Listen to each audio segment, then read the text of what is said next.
गांव से प्रदेश और प्रदेश से विदेश जाने वाला अपने गांव का मैं शायद पहला इंसान था।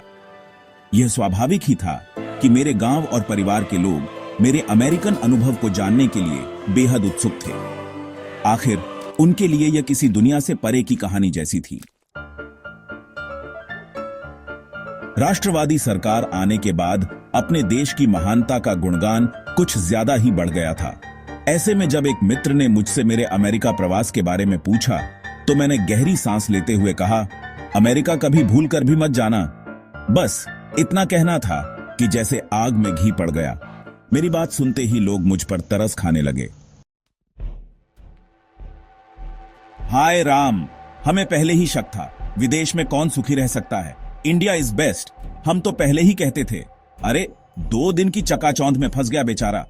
देखना, इसके बच्चे अब इसे छोड़कर वहीं बस जाएंगे।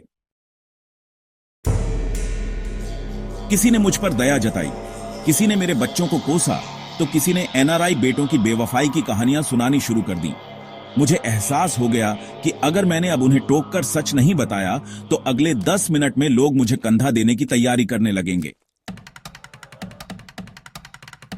अरे ठहरो मेरे देशभक्त भाइयों, मेरा कहने का मतलब यह नहीं था कि मैं अमेरिका जाकर पछता रहा हूं।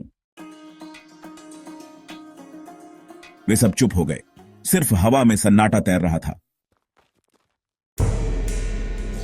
मैं इसलिए कह रहा था कि अमेरिका मत जाना, क्योंकि अगर तुम अमेरिका जाकर लौटे तो अपने ही देश से नफरत करने लगोगे।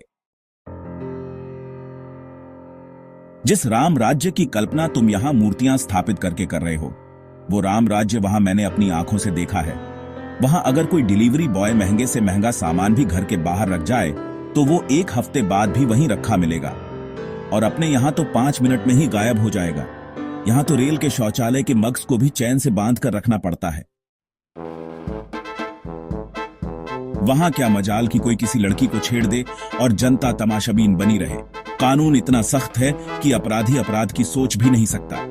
और यहां अगर नेता की गाड़ी सड़क पर निकल जाए तो जनता को किनारे कर दिया जाता है। अमेरिका में राष्ट्रपति भी सड़क पर उसी ट्रैफिक लाइट पर रुकता है जहां आम नागरिक। मेरी बातों ने जैसे उन्हें झटका दे दिया। अब कोई जवाब देने की स्थिति में नहीं था। कोई बात नहीं दोस्तों, हम तो वसुधैव कुटुंबकम में विश्वास रखते हैं। फिर चाहे कोई अमेरिका में रहे या हिंदुस्तान में, इससे क्या फर्क पड़ता है। थोड़ी हंसी ठिठोली के साथ बातचीत खत्म हुई, मगर मैंने देखा कि मेरे कुछ दोस्तों की आंखों में अब भी सवाल तैर रहे थे। शायद वे अपने भीतर झांक कर कुछ तलाश रहे थे।